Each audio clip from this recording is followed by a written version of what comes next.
바울의 자랑이 계속 이어지고 있습니다. 바울은 분명히 얘기했습니다. 자랑은 유익이 아니라 무익입니다. 그럼에도 자랑하는 것은 고린도 교회에 바른 교훈을 주기 위함입니다. 그래서 어제 바울은 사실 육체의 자랑이 아니라 가장 자기의 약함을 자랑하였습니다. 오늘은 영적인 체험을 자랑합니다. 이것도 어제와 같은 방향으로 성경을 읽으시면 좋겠습니다. 지금 교회를 흔드는 이들이 고린도 교회 안에서 영적인 체험들을 막 자랑한다라는 겁니다. 그것은 나는 이러한 체험을 했다라고 하는 것이 아니라 교회 전체를 현혹시키는 것이었습니다. 그래서 이것은 참 조심해야 하는 것입니다. 대개 어떤 것인가 하면 우리가 늘 우리의 삶 속에서 너무 평범한 것이 보는 것과 말하는 것이잖아요. 눈이 열려 있으니까 보는 거죠. 그리고 말하는 거잖아요. 그런데 이 영적 체험이라고 하면서 보는 것을 바꾸어 놓았어요. 나는 신비한 것을 보았다. 사실 우리 신비한 것, 신기한 걸 보면은 와 하잖아요. 또 말도 그래요. 우리가 이렇게 말을 합니다. 말을 하는데 신기한 말, 이 말을 한번 이상하게 바꾸어 놓으면 어떻게 그렇게 이상한 말을 하느냐. 말에 대해서 신기하고 보는 것에 대해서 신기한 것으로 성도들을 현혹시켰습니다. 그래서 바울 사도는 이렇게 얘기하는 겁니다. 결국 너희들이 그 보는 것 신비한 것, 말하는 것 신비한 것 가지고 이렇게 난리들이냐. 나는 셋째 하늘을 가봤다라고 이야기하는 겁니다. 셋째 하늘은 당시의 우주관입니다. 무슨 하늘이 첫째 하늘, 둘째 하늘, 셋째 하늘이 있냐.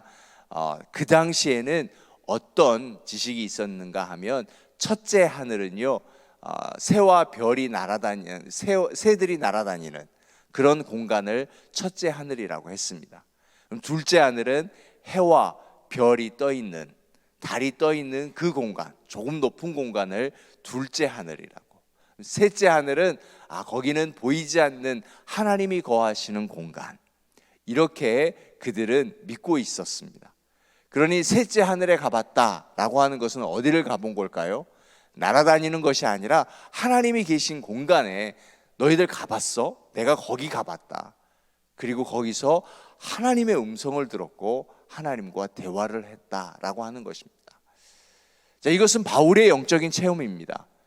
거짓이 아니라 진실한 체험을 지금 나누고 있는 겁니다.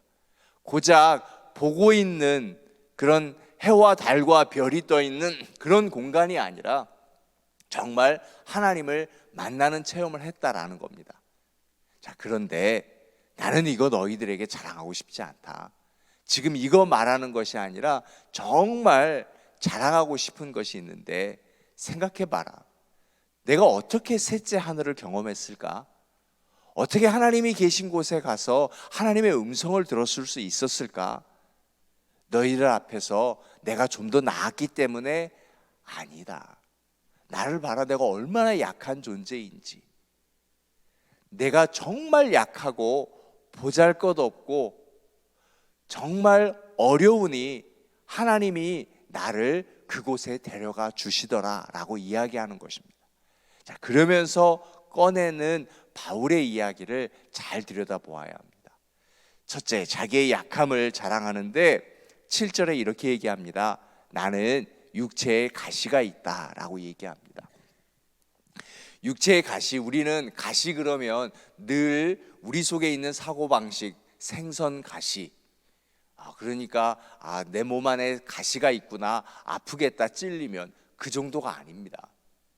바울이 꺼내놓은 원문 가시라고 하는 것은 뭐냐면요, 몸속에 박혀서 도저히 꺼내놓을 수 없는 아주 극한 고통, 말로 표현할 수 없는 그런 고통을 이야기하는 것입니다.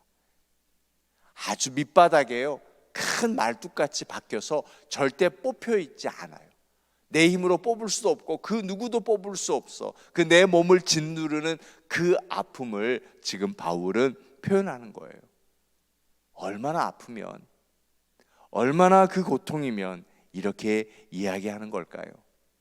이 고통을 알 수 없으니까 기껏 추측하면서 학자들은 바울은 눈이 아프잖아, 눈병이 있었잖아, 그리고 바울은 간질이 있었잖아, 바울은 원래 육체가 건강하지 못했잖아, 결국 이렇게밖에 표현할 수 없는 거예요.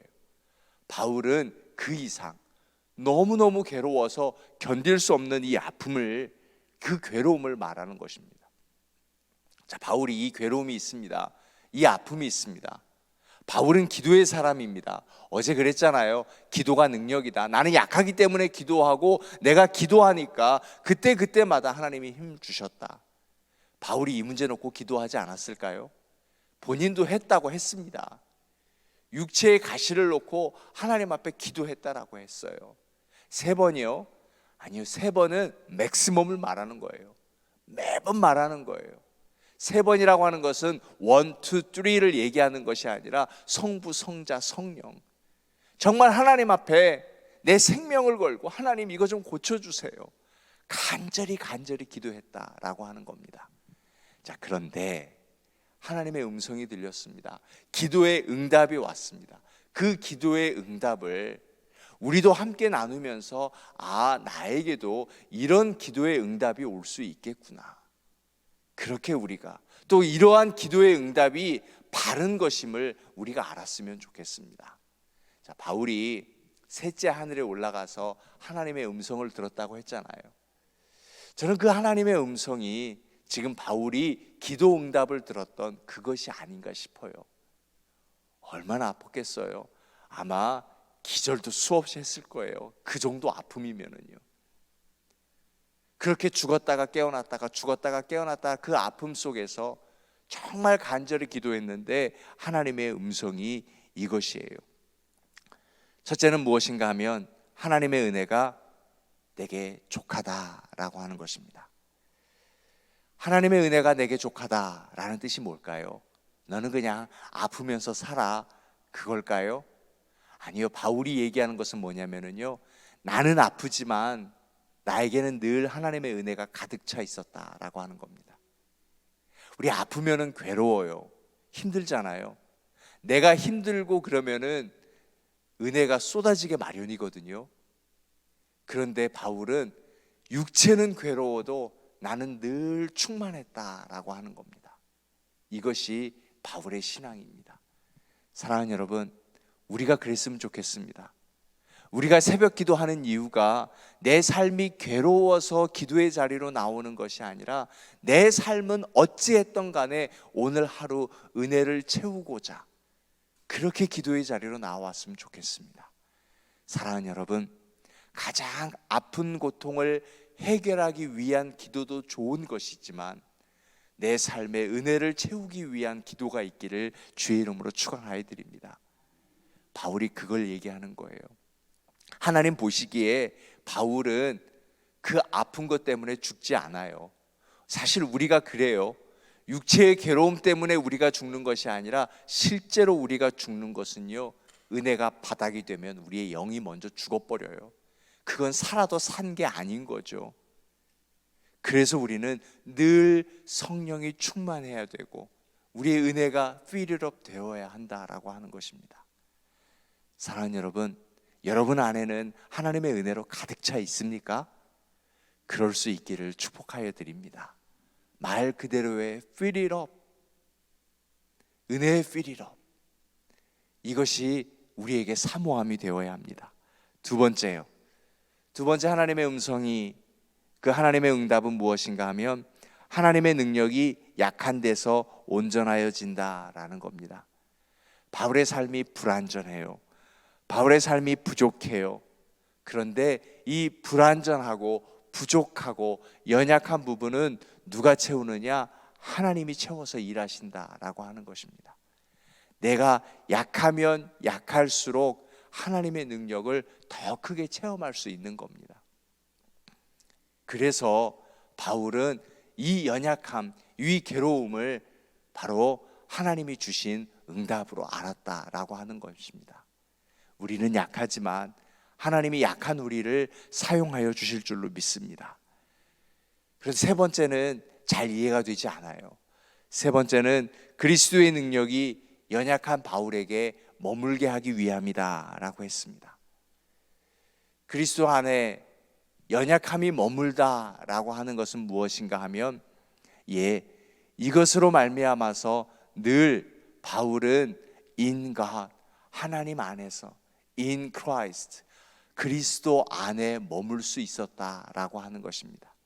그래서 그의 말에서 나오는 말은 신비하였습니다. 뭐가 신비하였을까요?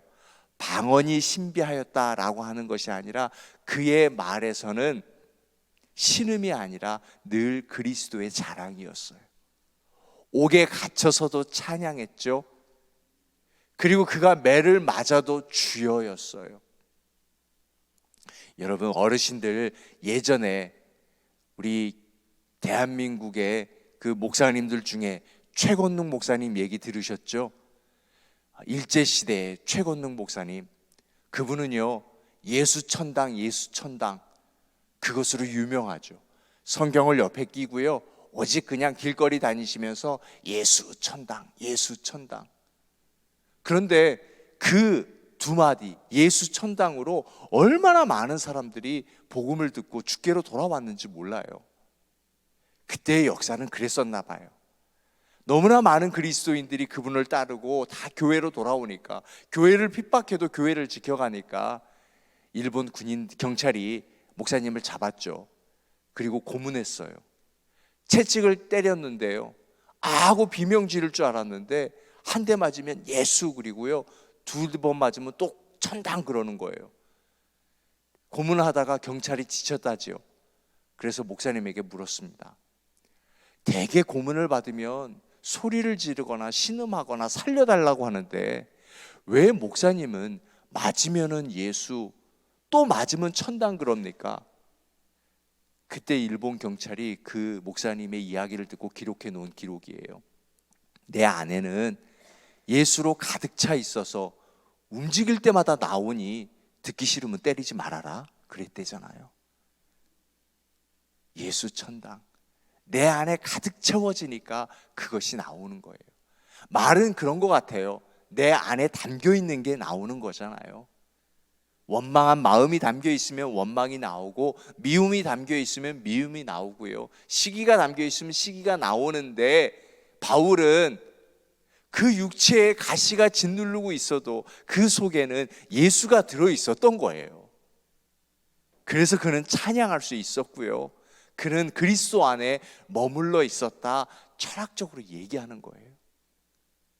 사랑하는 여러분, 오늘 평안하고 복된 하루가 되기를 축복하지만 우리가 살아가는 삶 속에는 뜻하지 않은 어려움이 있습니다.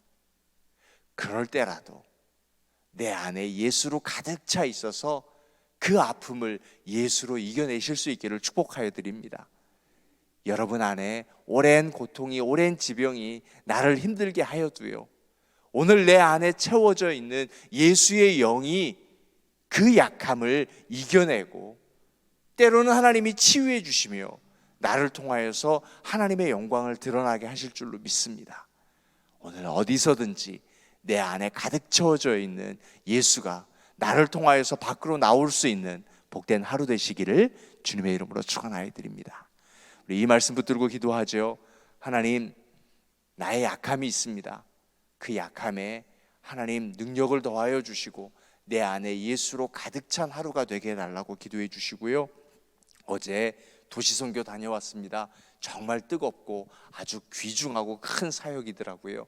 계속 이어지는데 오늘 도시선교 위에도요, 많은 이들이 기도의 집에 찾아와서 변화되고 회복될 수 있도록, 그리고 섬기는 우리 모두 하나님 힘을 달라고 우리 함께 통성으로 기도하겠습니다.